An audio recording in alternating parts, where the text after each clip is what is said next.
안녕하세요. 정보가 세상을 바꾼다의 인포뱅크입니다. 이번에 전해드릴 내용은 러시아 부차이어 모티진에서도 EU 러시아 추가 제재 논의에 대해서 한번 알아보도록 하겠습니다. 여러분의 구독, 좋아요 한 번씩 눌러주시고 이야기를 시작을 해보도록 하겠습니다.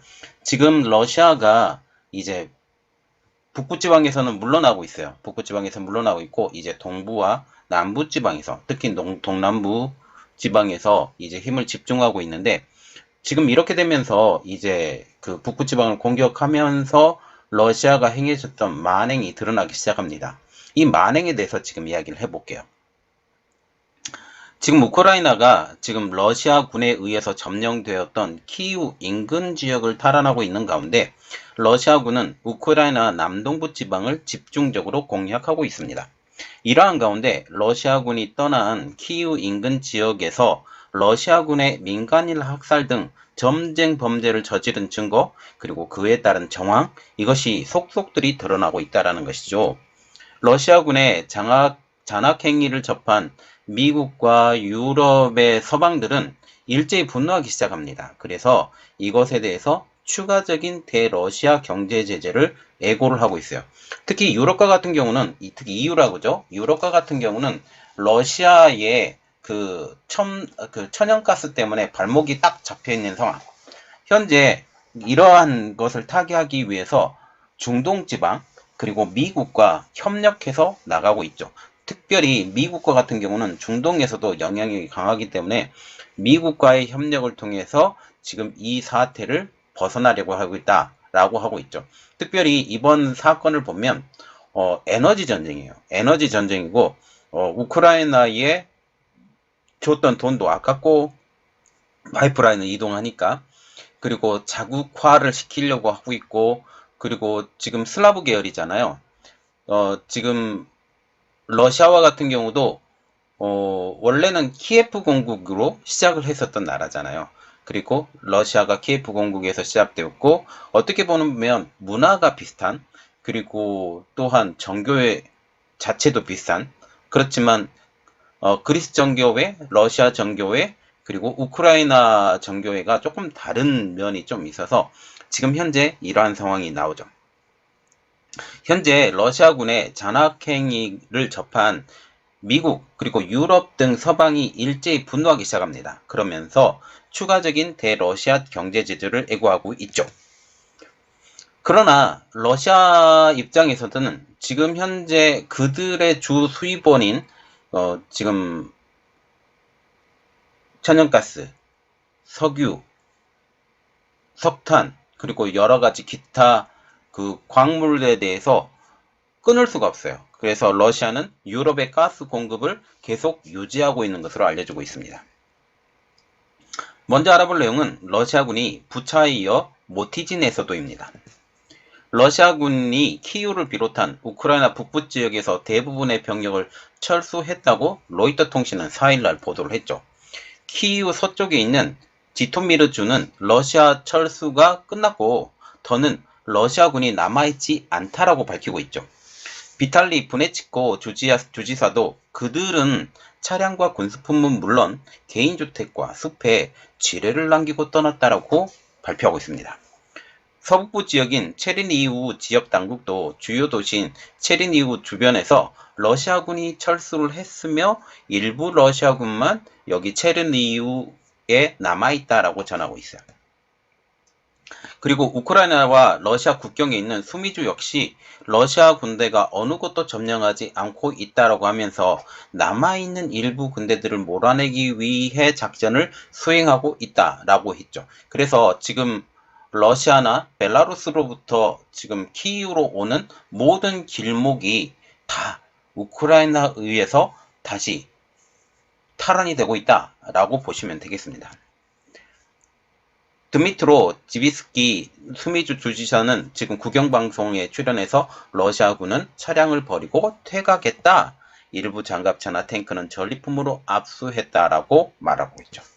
하지만 우리가 좀 생각해야 될 것이 이번 러시아군의 철수가 완전한 철수냐? 아니라는 거죠. 재배치를 위한 전술일 가능성을 언급하고 있습니다. 지금 엔스 스톨텐베르크 지금 북대서양 조약기구 나토 사무국 총장도 이렇게 말을 했는데, 그들은 전열을 재정비하고 있으며 일부는 전력 자원 보강 및 재무장을 위해 철수하고 있다라고 하면서 남부와 동부 지역에서 공격의 증가할 가능성도 있다라고 우려한 바가 있죠. 그래서 북부 지역에서 철수하면서 동남부 지역으로 이 세력을 이동을 시킨다라는 것이죠. 이러한 가운데 러시아군이 물러간 우크라이나 수도 키이우 인근 부차에 이어서 키이우 서쪽 모티진에서도 잇따라 민간인 시신이 발견이 되어서 러시아군이 민간인 학살이 광범위하게 진행될 가능성이 높다라는 말이 나오고 있어요. 그리고 한 전문가, 러시아 전문가는 그 자체 방송에 나와서 러시아가 지금 우크라이나 내에 인종 말살 정책을 펴야 된다라는 그런 말까지 하고 있다라는 거죠. 우크라이나 당국은 4일 키우에서 서쪽으로 45km 떨어진 모티진에서 그 마을 지도자 그리고 그의 부인, 아들이 숨진 채 모래에 덮여 있는 것을 확인했다라고 로이터 통신 등도 보도를 했죠. 안톤 헤라시크첸코 우크라이나 내무부 고문은 러시아 점령군들이 마을의 지도자인 올라수엔코 그리고 그의 아내 25살짜리 아들을 고문하고 살해했다라고 주장하고 있습니다. 전날 민간인 집단 매장지가 발견된 부차의 한 가옥 지하실에서 지금 손이 뒤로 묶인 민간인 5명의 시신이 발견되었다고 BBC 방송도 전하고 있죠. 우크라이나 검찰은 지금 키이우 주변 지역 중에서 보로디안카 민간인 희생자가 가장 많다고 전하고 있습니다. 검찰은 지금까지 키이우 주변에서 419에 달하는 시신이 확인이 되었다라고 발표를 하고 있는데요. 드미트로 쿨레바 우크라이나 외무장관은 이날 부차에서 벌어진 학살은 빙산의 일각에 불과하다라고 하면서 마리우폴 상황은 훨씬 심각하다고 말할 수 있다고 밝히고 있어요. 특별히 우리가 봐야 될 것은 마리우폴 상황인데요. 지금 마리우폴과 같은 경우는 지금 돈바스 지역과 크림반도를 잇는 이 딱 중심점에 있어요. 중심점에 있으면서 그곳을 집중 공격을 하고 있고 사실상 함락이 된 것으로 보고 있지만 그곳에 있는 민병대가 지금 현재 엄청나게 끝까지 저항을 하고 있는 것으로 보고 있죠.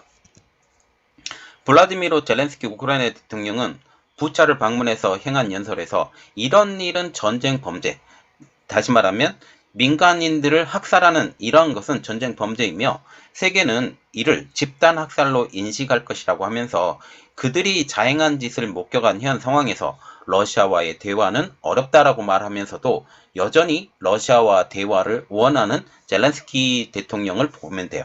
왜냐하면 우크라이나 상황은 거의 산업 자체가 망가진 상황, 완전히 상황이 망가졌기 때문에 더 상황이 망가지기 전에 어느 정도 떼줄 건 떼주고 하고 싶어하는 그런 마음이 있는 것으로 보고 있어요.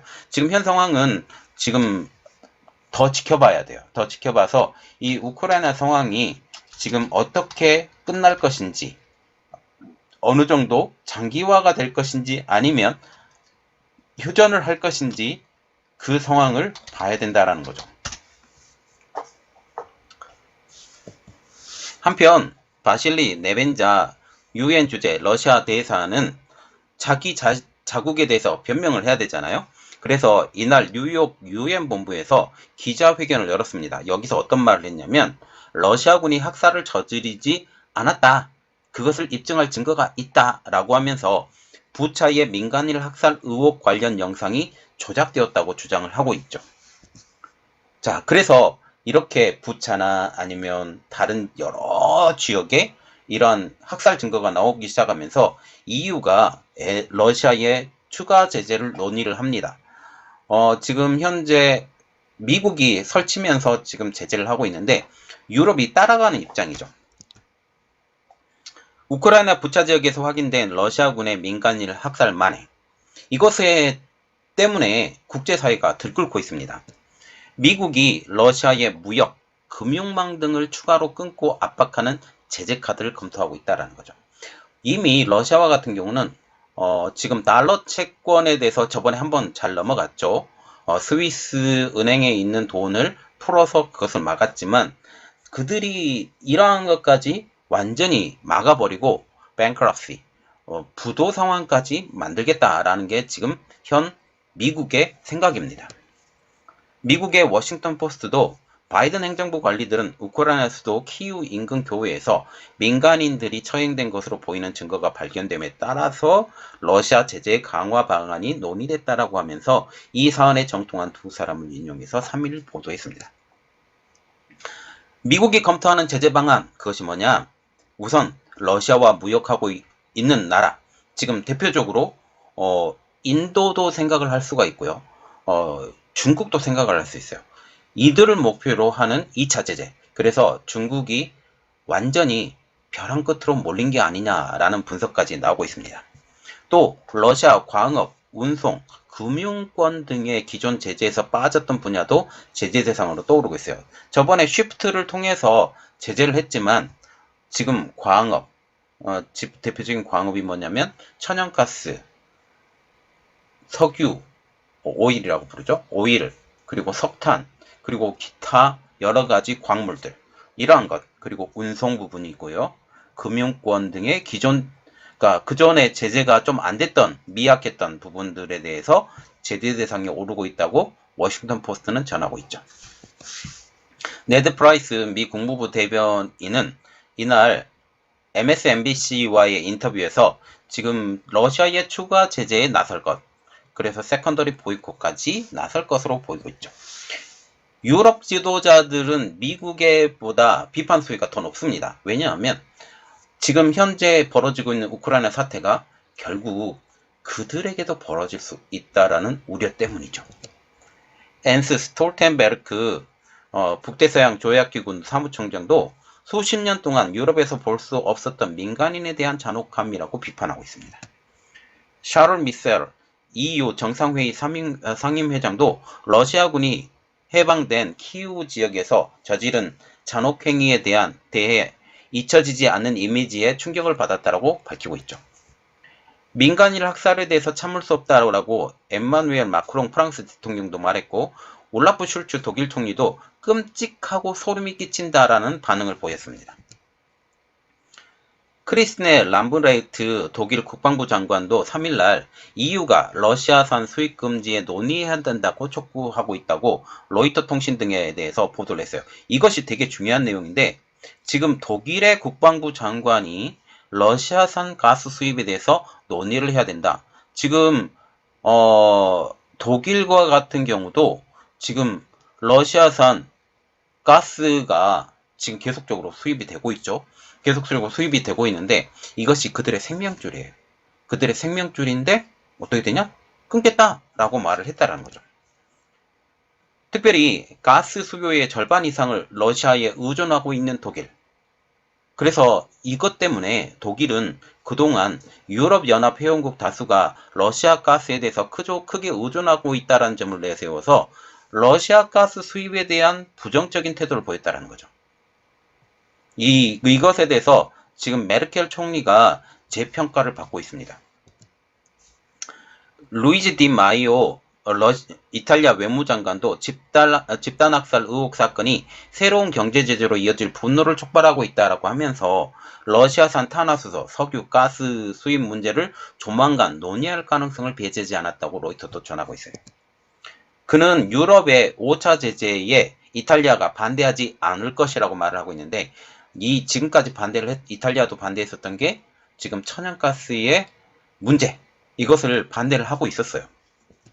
앞서 파울로 젠틸론이 유럽연합 경제 담당 집행위원도 2일날 유럽연합이 러시아에 대한 추가 제재를 준비하고 있지만 에너지 부분 제재 대상에 되지 않을 것이라고 밝히고 있는데, 결국은 에너지 부분도 제재 대상에 들어갈 것으로 보이고 있다는 거죠. 로베르트 하베크 독일 경제장관도 독일이 러시아 에너지 의존도를 낮추어가고 있지만 당장의 에너지 수입을 끊을 수 없다라는 기존 입장을 번복한 바가 있죠. 자, 지금 독일의 가장 큰 아킬레스건은 러시아 에너지에 의존하고 있는 그들의 경제라는 사실입니다. 이런 분위기는 러시아의 집단 학살 의혹이 제기되면서 바뀔 조짐이 보이고 있죠. 그래서 우리가 눈여겨봐야 될 것이 러시아가 유럽에 천연가스를 공급하냐 하지 않느냐 라는 문제죠. 여전히 공급하고 있다라는 그런 내용입니다. 러시아군의 우크라이나 집단 학살 의혹으로 EU가 강력한 추가 제재 움직임을 나타내고 있지만 유럽에 대한 러시아의 천연가스 공급은 계속되고 있다고 로이터 통신은 4일날 보도를 했습니다. 이에 따르면 러시아 국영가스 회사인 가스프롬이 유럽 소비자들의 요청에 따라서 우크라이나를 통한 천연가스 공급을 계속할 것이라고 밝힌 데 있죠. 독일 말로우 지역 파이프라인 관리업체의 가스케이드에 따르면 지난 주말 야말 유럽 파이프라인을 통해서 러시아의 천연가스 공급이 계속적으로 이루어졌다라고 말하고 있습니다. 가스프롬은 이날 490만 킬로와트시 그리고 5일날 140만 킬로와트시 규모의 야말 유럽 파이프라인의 용량도 예약한 상황이다 라고 전하고 있죠. 또한 우크라이나를 거쳐서 슬로바키아 벨케 카푸사니 시설을 통한 천연가스 공급 요청량도 이날 하루 96만 7,954kWh에 달했다고 전하고 있습니다. 노스트롬 1 가스관을 통해 독일에 공급되고 있는 천연가스도 7,342만 6,240kWh에 달한다라는 거죠. 그러나 러시아의 루블화 결제 요구 그리고 우크라이나의 집단 학살 의혹으로 향후 유럽에 대한 러시아의 천연가스 공급 전망은 불투명한 상황이라고 로이터는 진단하고 있습니다. 앞서 천연가스 루블화 결제 용의가 있다고 밝혔던 슬로바키아는 EU와 공동 보조를 받추겠다고 지금 입장을 선회한 상황. 그래서 슬로바키아 같은 경우도 지금 천연가스와 같은 경우는 100% 러시아산을 의존하고 있는 상황이에요. 그러면 이 슬로바키아도 공동 보조를 맞추겠다라고 한다면 많은 것을 포기해야 되는 상황이죠. 여기에 러시아군이 우크라이나 부차에서 민간인을 학살하겠다는 의혹이 불거지면서 EU의 강경 대응을 요구하는 목소리가 점점 커져가고 있습니다. EU 회원국들이 러시아 상대로 잇따라 제재를 부과했지만 미국처럼 러시아산 원유 천연가스의 수입 금지까지는 가고 있지 않는 상황. EU 회원국 사이들 중에서도 이 같은 방안을 두고 여전히 이견이 있으며 독일 등 러시아 에너지의 의존도가 높은 일부 EU 회원국들은 특히 반대를 하고 있어요. 그래서 현재는 지금처럼 받자. 지금처럼 받고 올해 말까지 90%가량을 받지 말고 그리고 2027년까지 완전히 받지 말자라는 그 대체안이 지금 나온 상황입니다.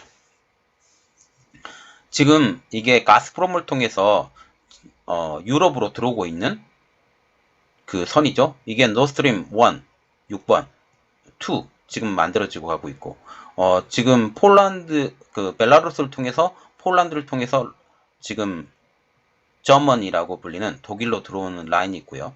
그리고 여기 보면 우크라이나죠. 우크라이나가 2번, 4번, 3번, 5번도 그렇고요. 그리고 지금 여기 이 지역을 통해서 이란, 터키 지역으로 바로 들어가는 라인도 있습니다. 자, 지금 이렇게 되기 때문에 유럽이 러시아의 천연가스 의존도가 굉장히 높아요. 그래서 지금 기후변화 협약에 가장 적극적으로 달려들었던 곳이 유럽인데 지금 이렇게 그 러시아산 천연가스를 사용하지 못하게 된다? 이렇게 되면 기후변화 협약이 예상보다 늦어질 수 있다는 것까지 우리가 고려를 해야 된다는 거죠. 그리고 어떻게 해서든 러시아는 제재가 가해져야 돼요. 이런 내용이 어떻게 진행되는지 한번 우리가 눈여겨보겠습니다. 이번 내용은 여기까지였고요. 저희 내용이 여러분들에게 도움이 되셨다고 생각을 하시면 구독, 좋아요, 알람 설정까지 부탁드리겠습니다. 감사합니다.